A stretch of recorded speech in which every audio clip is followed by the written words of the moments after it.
interested in simple steps to heal the root cause of your health issues, whether it's anxiety, depression, insomnia, weight gain, hormonal issues, digestive issues, or any difficult to treat condition, welcome to Heal Your Body, Cure Your Mind, where you'll get most of the answers for your health concerns and benefit from the latest techniques in naturopathic medicine, functional medicine, and psychotherapy to heal your mind and body together. As a naturopathic doctor, psychotherapist, and best-selling author, I've also created a free ebook and online course for you at drameet.com. That's drameet.com, where you'll get tons of tips to heal your mind, your body, your emotions, your gut, your liver, inflammation, and other things that go wrong in your body. Without further ado, with lots of love to your beautiful heart, here's your podcast for this week.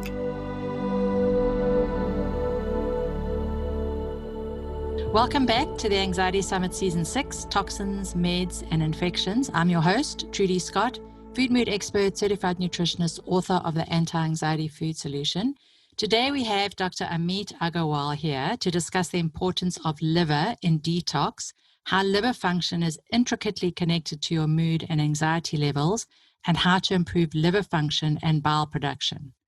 Voted one of the top 43 naturopathic doctors to follow, Dr. Ameet combines naturopathic and functional medicine, Gestalt psychotherapy, family constellations therapy, EMDR, and homeopathy to help people with trauma, anxiety, depression, and chronic disease.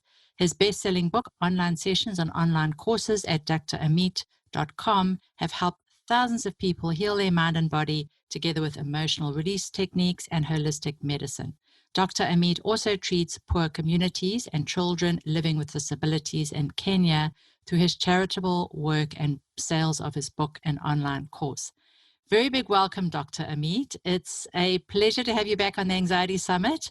We're going to be taking the liver discussion that we talked about on the prior summit in a new direction. And we're also going to touch on family constellations therapy and homeopathy. It's such a pleasure to have you back. Thanks as well, Trudy. Greetings from Kenya, everyone. I'm excited because combining mind-body medicine seems to be like the new way of healing, right? And just excited about it. Good. We've got a number of people who are combining the mind and body aspects, and I appreciate the fact that you're going to be adding to that as well. So before we get to all of that, let's just talk about poor liver function and the different mechanisms on how it can affect your mood. We know there's the thyroid serotonin connection, there's a connection to the microbiome, and then there's also the GABA progesterone connection. So let's just start with this connection between the liver and thyroid and serotonin production, which we know is important for helping with depression and also helping to ease some of the anxiety that we have when we've got these ruminating thoughts and the worry and the reprocessing and maybe some of the OCD type of behaviors or thinking. Great. Basically, the liver is responsible for everything in your body. And it produces bile, which improves digestion and improves your microbiome. And as you know, your microbiome has bacteria that produce serotonin and GABA and all your other neurotransmitters. And so if you have insufficient amounts of bile, then your microbiome will be unhealthy and you'll produce unhealthy amounts of serotonin and GABA. The other thing, research study done by Malik and Hodgson showed that the liver is super responsible for converting thyroid hormone T4 into active T3. In fact, they're saying about 60 to 70% of your thyroid hormone is activated in your liver. And so if you have liver stagnation or liver toxicity, this conversion doesn't go well. And your thyroid hormone is super important to help your brain produce serotonin. Your thyroid hormone helps the cells in your intestines stick together more tightly and to prevent leaky gut syndrome. So if you have compromised thyroid function because of liver stagnation, then you're going to get less serotonin production in your brain, and you're going to get a worsening of leaky gut syndrome. And both of these things, of course, will affect your mood, right? Because when you have more leaky gut, then you have more chronic inflammation, and chronic inflammation suppresses serotonin, GABA, melatonin, dopamine. So you'll experience more anxiety and depression based on liver stagnation creating or contributing towards leaky gut. There was another study done where people with hypothyroidism had less serotonin, concentration of serotonin in their frontal cortex. And just by improving thyroid function, the levels of serotonin increased in the brain. And that study is by Bauer and Wibrow, and it's called Thyroid Hormone, Serotonin, and Mood: Synergy and Significance in the Adult Brain, in case any of the listeners are interested. Thank you. And that's important because we know about the connection between the thyroid and the catecholamines, but we don't often hear about this connection between thyroid and serotonin production. And the other thing that you said that I just wanted to come back to is you mentioned leaky gut. And if you've got a leaky gut, you're not going to be absorbing some of the nutrients, some of the precursors, some of the cofactors in order to make some of our neurotransmitters. So we've got that downstream effect as well. That downstream, yes, Trudy. And also very importantly, your liver is super responsible for releasing B vitamins as well. And so when you have compromised liver function, then you're absorbing and releasing B vitamins in a compromised way. So your neurotransmitter reduction is compromised as well. And then going back to the thyroid connection to the liver, you had sent me a paper. It was called The Relationship Between the Thyroid Gland and the Liver.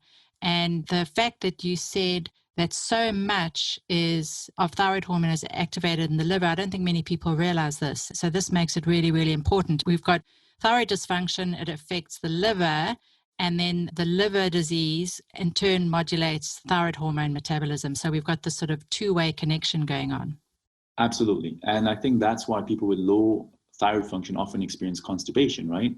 Because the liver is responsible for producing bile, which lubricates the bowels. And so most people with constipation have a liver and bile issue rather than a laxative deficiency. A lot of people make a mistake of using laxatives to detoxify or to move their bowels. But if they just use herbs and supplements to help the liver function, and of course look at thyroid function as well, then their constipation or sticky bowels would improve significantly. And then they don't get dependent on all these laxatives as well. Right. So we're getting to the root cause and we're addressing the root cause instead of just medicating to try and get rid of the symptoms, which is the constipation. Absolutely. So you also write about in your book this connection in the liver between GABA and progesterone. Can you talk a little bit about that? Yeah. So the funny thing is, we often think about mental health as a consequence of neurotransmitters alone. But the truth is that our mental health depends on our hormones. And progesterone affects the way GABA works in your brain. So GABA is your anti-anxiety neurotransmitter, but it requires progesterone to work well in your brain. And your liver metabolizes all your hormones through phase 1 and phase 2 detoxification pathways. And if your liver is compromised, then you're likely to have lower progesterone levels and an estrogen dominance, right? And with low progesterone, then GABA won't work as well in the brain, leading to anxiety and insomnia. And so the liver and adrenals, in the way that they affect your hormones, will also therefore affect your neurotransmitters. Can you expand a little bit on how the adrenals come into all of this? Yeah, good question, Trudy. So your adrenal glands basically are your fight or flight organs, right? They produce adrenaline when you're threatened.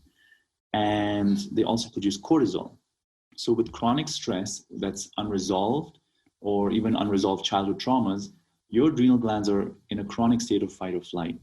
And so they're going to use up all the B vitamins, the zinc, and all the nutrients that they need to survive or to function well. The unfortunate thing is that your body also needs these B vitamins to make neurotransmitters, and it needs all these other chemicals to make neurotransmitters. So when you're overstressed and you have unresolved trauma, then your adrenal glands are using up all the nutrients that you need to make your neurotransmitters. And so people with adrenal fatigue will often experience anxiety, depression, suicidal thoughts, OCD symptoms, because they don't have enough neurotransmitters, number one. Number two also is when your adrenal glands are burnt out, you get a cortisol imbalance. And when you have a cortisol imbalance, that also suppresses serotonin, dopamine, GABA, and melatonin, right? So the deficiency of minerals, as well as the cortisol imbalance, both create a neurotransmitter imbalance leading to mental health symptoms, anxiety, depression, OCD. There's a whole spectrum, right? I'm glad you made this connection, because I always, the way I describe it to my clients is we've got this little merry dance going on between the hormones and the neurotransmitters, and now you've brought the liver into it, and you brought the bile into it, and you brought the microbiome into it. So it's amazing how the body is so wise at how it works together, and how we can have a problem in one area and it can cause some of these downstream effects. Now, you talked about the role of the liver in detoxing hormones. So we've got the liver that's needed to detox from outside toxins, and then we've got the hormones that's also involved in. So can you just talk a little bit about phase 1 and phase 2 liver detox? And then I also want you to talk about phase 2 and how important it is. So when we have these self-generated toxins, we don't want to end up accumulating them and causing more of an issue. Right. I call it autotoxicity. So your liver is like this beautiful organ, right? It's one of my favorite organs. That's why I write about it. We have 2 phases, well, 3 phases really in liver detox. Phase 1 basically takes all these toxins and makes them water soluble. So why do we need toxins to be water soluble? So that it can be excreted in your bile and through your urine. Now, phase 1 requires these nutrients called like glutathione and other nutrients, right? And phase 1 also metabolizes your hormones, drugs, chemicals, anything that's in your body, and sends them into phase 2. The problem is that phase 2 also depends on glutathione and many other nutrients. And if you have a deficiency of nutrients, phase 2 doesn't work very well. And so when phase 1 processes all your toxins and sends them to phase 2, if phase 2 is not working very well, then there's going to be an accumulation of toxins, which is very harmful for your body, right? They cause a lot of oxidative damage. So everyone who's focusing on improving liver detox, sometimes they forget about enhancing phase 2 liver detox. So phase 2, many other steps within it. You have something called sulfation, amino acid conjugation, acetylation. I mentioned sulfation, there's methylation as well. All of these phases require different nutrients, right? And so what I do is understand if there's a compromise in one of these phases, then we need to add nutrients specific to those phases. So you talk about how there are these different phases in phase 2 detox, and how there are different nutrients that are needed for each of these phases. So can you go into that a little bit more, please? Okay, great. So most of your toxins are stored as fat molecules in your body, and they need to be dissolved in water to help them be released from your body, right? Either in your bile or in your urine. Now, using a cytochrome P450 group of enzymes, your liver basically renders these toxins more water soluble. And that happens in phase 1. The problem is that phase 1 creates a lot of byproducts that need to be dealt with by phase 2. And if phase 2 is running slow or ineffective, then you have an accumulation of toxins. And this accumulation is what causes a lot of oxidative damage in your body. And phase 1 depends on glutathione. What happens is phase 2 also depends on glutathione and other nutrients. When you have a lot of toxins, heavy metals, pesticides, too much alcohol, too much drugs, your body uses a lot of glutathione in phase 1 to process these toxins and heavy metals. That means that phase 2 has less glutathione and less other nutrients to process the byproducts of phase 1. So you get this accumulation of toxins in your body, and that's going to cause a lot of problems downstream. Phase 2 requires glutathione and many other nutrients. Your B vitamins, folic acid for methylation, other processes like amino acid conjugation. So you need nutrients such as taurine and other amino acids. You have sulfation, and that's where your sulfur-containing foods that are super important. That's why everyone's eating broccoli and Brussels sprouts to improve liver function, right?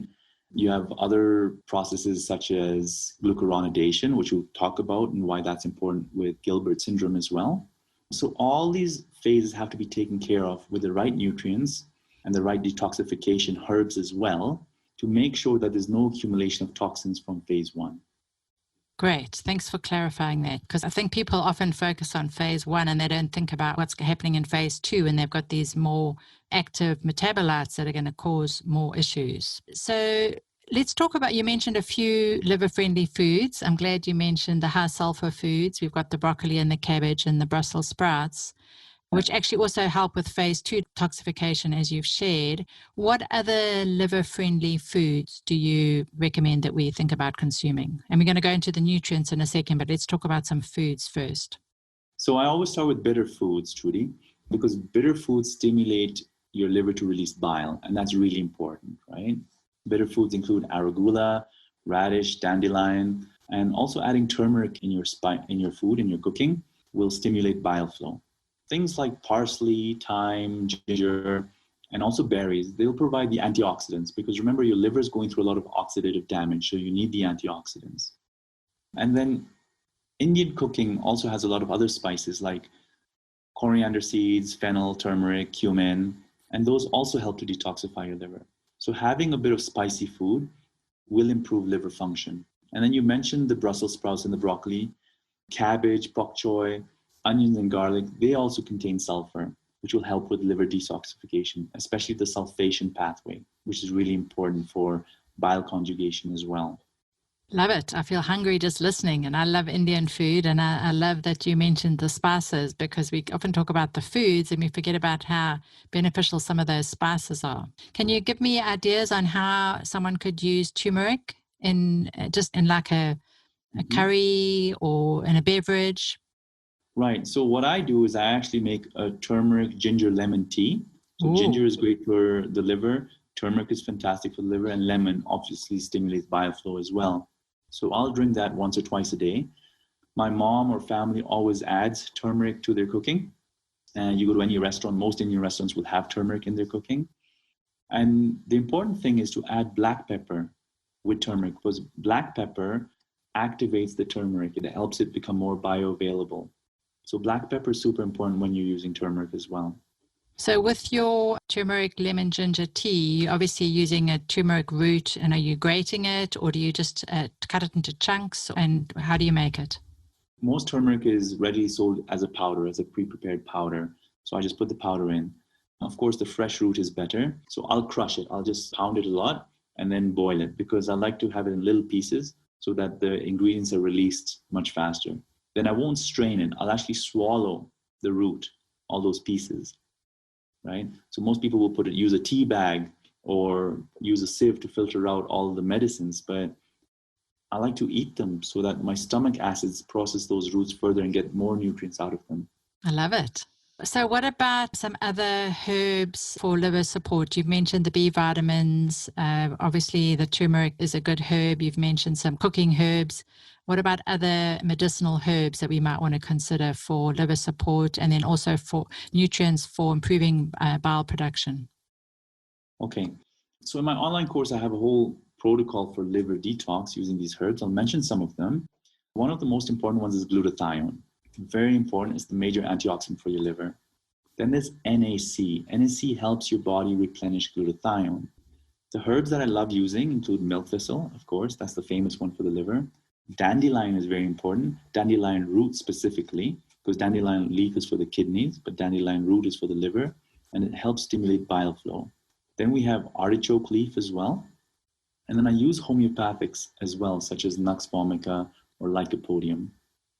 There's other nutrients that we have to consider that are often ignored for liver function. One of the most important ones is taurine, because taurine helps with bile conjugation and liver detox. And then we have choline and inositol, very, very important for fat metabolism in your liver. So each nutrient has a specific function or a specific role with liver detox and a specific pathway. Okay, a few follow-on questions here. Do you have a time when you might use glutathione versus using NAC? Yes, when would that be? It's funny you ask that, Trudy, because I'm often conflicted when to use it, and I'll test it out energetically. Because some people get irritated with NAC and they seem to tolerate glutathione much better. So I nowadays tend to use glutathione more than NAC. If somebody energetically tests better for NAC, then I'll use NAC instead. Okay. And are you using NAC capsules, or are you having people use the powder? Because the powder is it's a pretty intense taste. You've got to really get used to it. But I found some people really prefer to do that and mix it in with water. What are you finding from your patients? I'm using capsules straight. Okay. I'm using capsules. I don't put them through that process of doing the powder. Yeah, it's pretty intense, isn't it? It's very interesting. There's been some research supporting NAC for respiratory issues and some potential benefits with coronavirus. So it's interesting to see that getting a little bit of a revival there. Yeah, I'm actually recommending that to my patients with coronavirus. I've been prescribing homeopathy, of course, and NAC to stimulate lung healing. Yeah, because it reduces the damage caused by the cytokine storm and the inflammatory damage due to cytokine excess, basically, right? And they've done studies on that, actually, where NAC actually help tissue repair in the lungs post-influenza virus. Are you finding that it's helpful as a preventative as well, or when someone starts to get sick, and then also for, once they are sick? Is there a timing that you have found works better? I've been using it while somebody is sick. However, NAC and any other antioxidant, these all improve your immune function, right? So there's no harm in taking it as a preventative as well. What I'm doing mostly for prevention is a lot of zinc, selenium, vitamin A, and of course the homeopathy. Okay. The other thing that I just wanted to mention about NAC is there's been a number of studies showing how beneficial it is for OCD and for phobias like hair pulling, and when kids are plucking out their eyebrows and scratching their nail beds until they're bleeding. It's quite interesting that it has those mental health benefits as well. Absolutely. And I combine NAC with inositol as well. Inositol is fantastic, and choline as well for OCD. I use inositol, choline, and NAC for OCD-like symptoms. I love inositol and NAC, and I hadn't thought about using it with choline, so that's interesting that you mentioned that. Inositol and choline are often sold together, and I think they work synergistically together. So I'll often prescribe them together just to enhance their function. Okay, good to hear. I love hearing from practitioners who seeing what works and what is going to be effective. I've got one follow-on question. You've mentioned earlier on that you use homeopathics in the work that you do, and you mentioned Nexphomeca and Lycopodium. Can you just give me an idea of when you would use either of these? I know there's very specific indications for homeopathy. Yeah. So Nexphomeca is often used when somebody has chronic constipation and is irritable, and there might be signs of heartburn, but they might not be. I also use Nexphomeca if they've had a history of a lot of stress, and their poo is often very hard or like little sheep pellets. Lycopodium has more of the picture of gas and bloating, right? Indigestion and a lot of hunger or aggravation from hunger. So if they get hungry, they get angry, or they feel anxious with hunger, or they wake up in the middle of the night and the thing that helps them sleep is eating, right? So that's more the Lycopodium picture. Lycopodium picture is more of an anxious person, and Nexphomeca is more of an irritable person. Okay. It's interesting that you combine homeopathy with the nutrients. It's not often that we see this. We often have people who are just using homeopathy, and then we've got people just using the diet and nutrients. And it's interesting that you combine the two. It's intriguing. And that's why I wanted to talk to you about it. And I've actually also heard you talk about using the homeopathy for specific toxins, or maybe for when someone is tapering off a medication like a benzodiazepine. Can you talk to that a little bit? Yeah, so homeopathy truly is an energetic medicine, right? It helps heal emotional trauma from the past. It helps reset the nervous system. And the thing is, we cannot only rely on nutrients to heal us, right? We have to shift the energy. We have to release the trauma that's making our body compensated, right? So if somebody is coming off drugs and medicines, we need to support their emotional state, not only biochemically, but their vulnerability, their energetic emotions. And that's where homeopathy comes in really well. So I'll try to understand the traumas the person has been through, because there's specific remedies that can heal specific traumas. And then I'll also understand the specific symptoms a person has. So some person with anxiety might have more OCD-like symptoms or fear of robbers, versus somebody might have a fear of poverty, which is a different mental state. Or some person might be afraid that people might not like them and they're a people pleaser. So each different symptom points to a different homeopathic remedy. And when you give the right homeopathic remedy, it's easier for the person to come off their drugs, right? Because you're supporting the energetics or the emotional vulnerability of a person. and they become less dependent on the medicine. And of course, I'll use psychotherapy and homeopathy to also release the trauma that put them in this state. So that's really important to combine healing the mind and the body together. So are you doing this in a layered approach, like you might work with the nutrients first and then maybe think, well, now I need to consider whether there's going to be a role here for homeopathy and therapy? Or is it something that you do, right from the beginning with everyone, or is it really just dependent on each person? Awesome question, Trudy. So it is dependent on each person, and often I'll do it all together. So when they come in for a visit, I'll understand their emotional history. And I also suspect, because their physical history, they might have gas, bloating, fatigue. So I know they need some liver support. And most people have inflammation and they need to heal their gut. I'll put them on the protocol to heal their gut, their liver, and if necessary, their adrenal system. But sometimes I'll wait to actually heal their adrenal system because they might be too toxic, right? So adding rhodiola or ashwagandha might aggravate their symptoms because they have too much, what we call in Ayurvedic medicine, too much heat in their system. So after we reduce inflammation and after we detoxify, then it's safer to include the adrenal support. But at the same time, in the visit, either help them release some emotions, which are stressing the adrenal system, and I'll also give them homeopathy to heal their past and their mental state so that there's less stress on the body and on the nervous system energetically. And when you do that, the supplements actually work better, right? Because the body's using up less supplements because of emotional stress. Does that make sense? It does. That's very interesting. It's a really interesting perspective to hear. I appreciate it. That's why I love doing these summits too, because I get to learn as well. So thank you for sharing that. Right. Going back to some of the nutrients you mentioned for liver support, we talked about NAC. I know people are going to want to know what sort of dosing are you using? Are you using like 500 to 1,000 milligrams, or any thoughts on that? Again, Trudy, I'll always start slow, right? And I test it out energetically. Some people need it twice a day. Some people need a large dose all at once. But often I'll space it out, like 1 tablet twice a day. And if they're aggravating, then cut it down to even just 1 tablet once a day. Okay. So you're finding some people, it's too much for them too soon and they need to cut back? Absolutely. Okay. So, Dr. Ameet, I had the pleasure of reading one of your most recent books. It's called Liver Detox, Foods, Nutrition, and Herbs. And in that book, you mentioned a herb that we don't often hear about. It's an Ayurvedic herb. It's called Triphala, Triphala. And the reason I'm interested in it, firstly, is because I looked up the research and saw all the benefits. So we'll talk a little bit about that. But also, before I became a nutritionist, I actually worked with an Ayurvedic practitioner when I was living in South Africa. And I'm just fascinated by the whole Ayurvedic principles. So let's just touch a little bit on Triphala. I know you use it in your work. And then you've got a study that you're going to share with us. So Triphala is this beautiful combination of 3 herbs, right? Amalaki, which is Umbilica officinalis. In Indian, it's called Bibitaki, and that's Terminalia biliarica. I can't pronounce these well. And then Haritaki, which is Terminalia cibula. So the beauty of Triphala is that it has a synergistic effect on the entire body, right? It's immunomodulating, it's anti-inflammatory, it's an antioxidant, it helps the microbiome, it helps detoxify your body.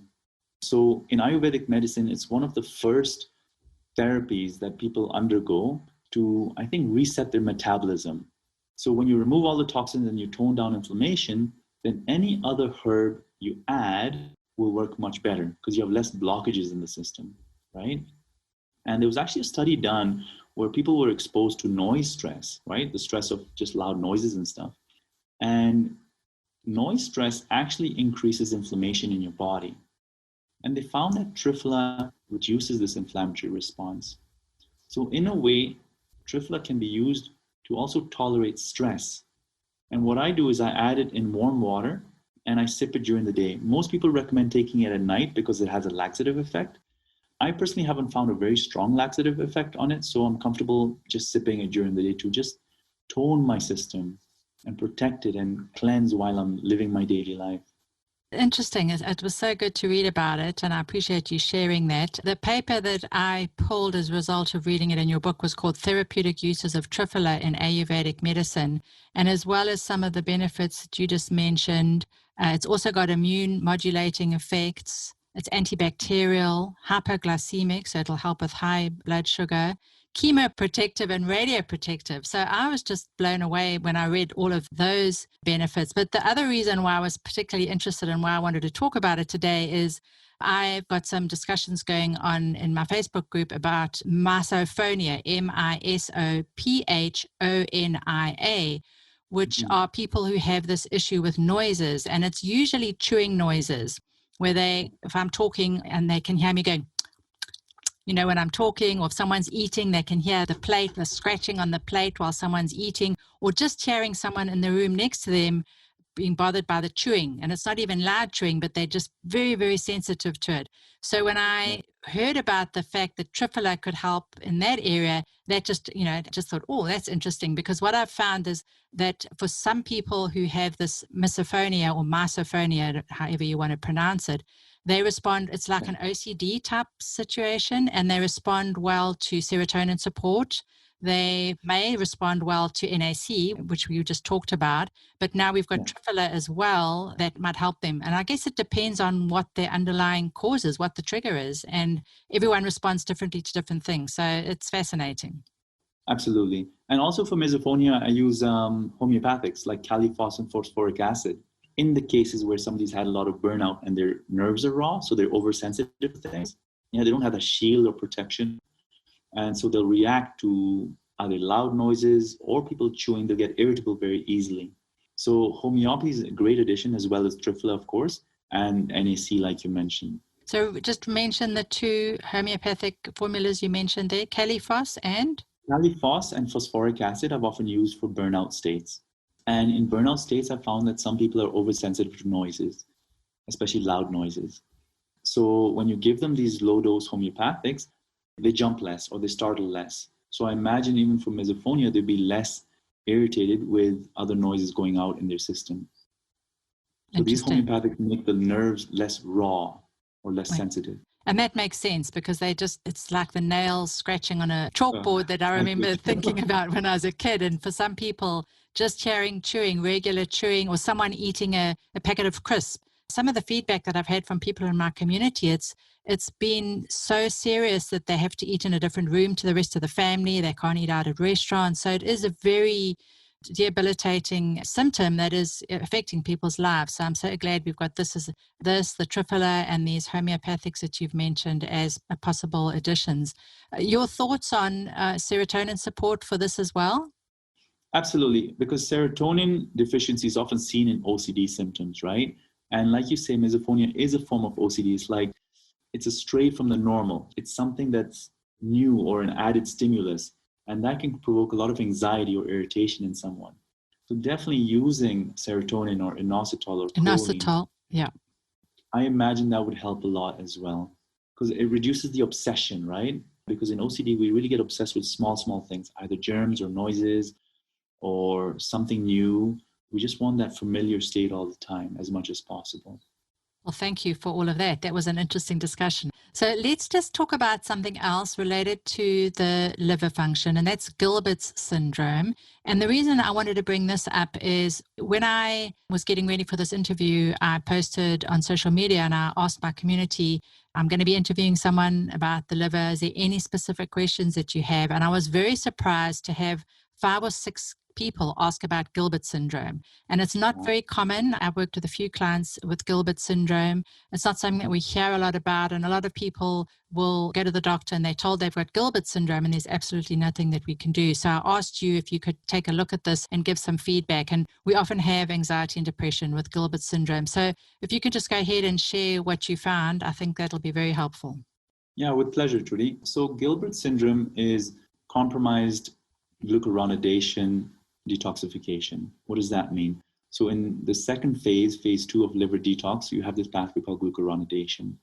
And when it's compromised, basically your body cannot break down bilirubin and excrete it as bile. And so there's an excess of bilirubin going on in the blood. And so somebody will look jaundiced, either yellow eyes, and bilirubin is also a neurotoxin, so it irritates the nerves. And somebody will be more prone to anxiety, depression, and insomnia, right? They've even done studies with people with schizophrenia and found that they often do have high bilirubin levels. And so what I like doing is basically supporting the formation of bile acids, right? And there's another pathway called sulfation, and that can also help conjugate more bile acids. And I imagine that will help pull out more bilirubin from the blood. And so I'll use things like taurine. There's red cabbage also, which has molybdenum, which is important for sulfation as well. So all these things I imagine will help the body detoxify. And you want to support, of course, every single pathway in the liver, because imagine if liver phase 1 is building up toxins for phase 2, and your poor glucuronidation pathway is overwhelmed, then you're going to get a buildup of everything else going on in the body, right? All the other toxins.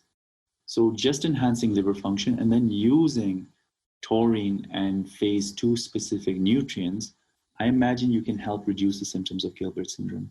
And then address some of the other downstream effects that are causing some of the anxiety and the depression, maybe with some of the things that we've talked about, homeopathy, and then also some of the therapy approaches that you use as well. So this would be just one area to look at. Absolutely, yeah. And the root cause in Gilbert syndrome is this genetic defect that's causing the reduction in glucuronidation, right? So that's the prime focus there. And of course, I believe that chemicals bring up unresolved traumas and emotions that need to be healed. So for example, if somebody has gone through a trauma and they have a gluten sensitivity, then the gluten will bring up more anxiety because the person's gone through trauma. So by healing the trauma and the stress from the past, then the irritation of the nerves, I believe, will bring up less anxiety. Very interesting. I'm going to come back and talk to you about the trauma aspect and one of the approaches you use called family constellations. But if we can just finish up the Gilbert syndrome, if you can just repeat again for folks what the marker is that would have been measured in their blood work that would indicate that they do have Gilbert syndrome. High bilirubin levels. Okay, great. BILIRUBIN. Yeah, and I believe you can actually do genetic testing as well. So through this interview, you've talked about trauma, and during the summit, we've also had Nikki Gatrix talking about adverse childhood experiences, and Dr. Eva Detko talking about the importance of healing trauma for vagus nerve support and overall healing. And you use family constellations, and I'd love you to just share a little bit about what family constellations therapy is and how you use it. Trudy, we're born into family systems, right? And our ancestors went through trauma, our parents went through trauma, everyone's carrying some sort of trauma.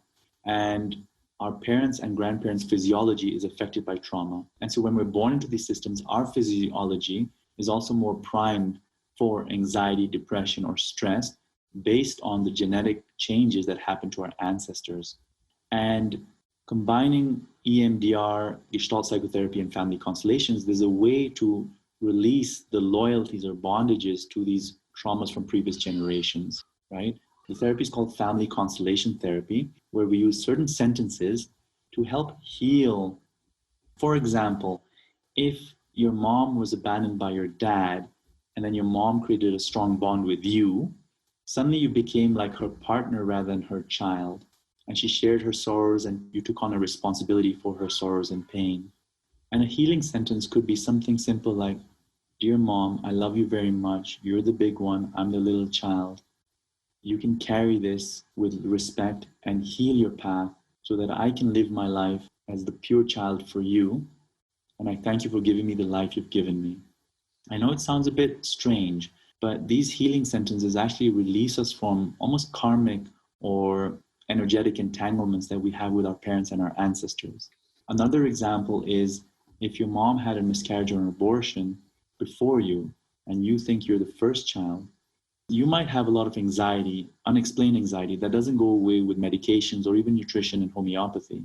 And what I've found in clinical practice is by recognizing that you are the second child in your family system and you give a place to the aborted or miscarried child, you will suddenly calm down because you recognize your correct position in your family system. And family constellation therapy is an exploding therapy out in Europe and in North America now, because it's really getting to the root cause of a lot of emotional imbalance. Very interesting. Is it related to some of the research that we're seeing on intergenerational trauma? Absolutely. Okay. Absolutely. So they're seeing children or descendants of Holocaust survivors are more prone to anxiety, OCD, and mental health symptoms because the genetics of their ancestors changed, right? Their ancestors had to cope with a lot of trauma and abuse. So their physiology changed, and that physiology is passed through the sperm and the ovum down to the children. And we're seeing this indigenous and Black communities as well, where there's been this ongoing systemic racism that's being passed down from generation to generation. So thank you for sharing that. That's so interesting. I'm so glad that we got to mention that. I love to bring new information when I'm doing these interviews, and that's something that we haven't talked about. So thank you for sharing that. There's so much that we can do to help people heal, and we don't want to forget about the trauma aspect. I think it's really, really important. So in my interview with Dr. Perlmutter, we talk about how giving boosts endorphins, and how when we get that endorphin boost, when we give and we donate of our time or money, it actually has an impact on our immunity. So it gives us this immune support as well. Now, you do community work in Kenya. And firstly, I have to just say I love Kenya. It's one of my favorite places in the world. My husband and I had a honeymoon there. We climbed Mount Kenya. Wow. And then we went to Tanzania and we climbed Kilimanjaro as well. So we spent 6 weeks there, and I absolutely adore it. And when I hear about you doing this work in the community, it just takes me back to the amazing time we had there, meeting some of the amazing locals. And so I would love you to just share about the work that you do in the community, because I just think it just brings so many things together that we've talked about on the summit and today. Thanks, Trudy. It's a pleasure. So giving is an act of love, right? And I think we're born to love. And unfortunately, we're so busy with transactional interactions and relationships that we forget about the love. And so what I find for myself and for the volunteers who come, when we do community work, when we give our time selflessly and we don't ask for anything back, it's almost like we're going to the more natural human state of just giving and community living. I think then you feel more connected to people. And that sense of belonging, even in family constellations, it comes up. That sense of belonging will boost your immune system. And so I left Canada to do mobile clinics for poor communities in the north of Kenya, driving around in a Jeep and giving homeopathy. And now what I'm focusing on is these children with disabilities. They've been abandoned because of their disability. Yeah, their families or communities think they're a curse to their community. And I'm using homeopathy there, either to release trauma from the system or help develop mental issues, hopefully also increase the body's ability to absorb nutrients. Because we have like 11, 12-year-old kids that look like 3-year-olds. It's unbelievable because they've been deprived of nutrients from a very young age. Homeopathy to help with their joints because they're all contracted because they've been left without help to walk and things like that. So I'm hoping for good results. And I support this work through the sale of my online course and my book. So if anyone's interested in my online course and the book, please help me continue my community work. That's wonderful. Thank you for sharing. And to just give folks where they can find out more about this, your book and your website, and how they could get involved in this if they're interested in that.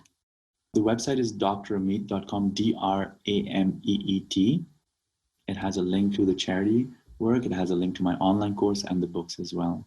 Wonderful. And now I know you at one stage you were inviting people to come out and get involved on the ground in the charity work. Are you still doing that? I've put a hold on that, one because of coronavirus and security issues. And also when my mom passed away from cancer, I had to put a pause on that. But I'm thinking about opening up again. Somehow combining that with more personal development as well. Because I'm a psychotherapist and a family constellations therapist, I want to combine emotional healing experience and some voluntary work in the communities. I love it. And sorry to hear about your loss. I'd love you to just end with final words of wisdom for us today, Dr. Ameet. Okay, I'm just going to tune in. What's coming to me intuitively is using love as medicine. And the word forgiveness comes. So forgiving others, forgiving ourselves. We're so busy criticizing ourselves and we have all these shoulds in our minds. So recognizing that a lot of shoulds and expectations and criticisms come from information that's not ours innately as children, right? We're fed this by society, from traumatized parents. So working with family constellations, working with psychotherapy to release these mental stresses from our physiology so that nutrition can work better, so that homeopathy can work better. So really focusing on self-forgiveness and also letting go of the bonds we hold on others if we haven't forgiven them yet. Beautiful. Thank you. Thank you so much for sharing that. And as someone who works primarily with nutrition, I love the fact that we've got something that's going to help nutrition to work better. This has been absolutely fantastic, Dr. Ameet. Thank you so much for taking your time to share with us today. It's been a pleasure, Trudy, and thanks everyone for listening. Thank you. Thanks a lot, Dr. Ameet. And thank you everyone for tuning in to another amazing interview on the Anxiety Summit. I do encourage you to join us for other great interviews on the summit.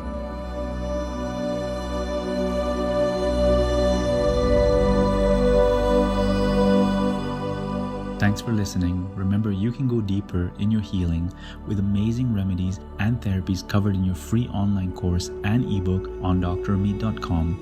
That's drameet.com. Lots of love and thank you. God bless.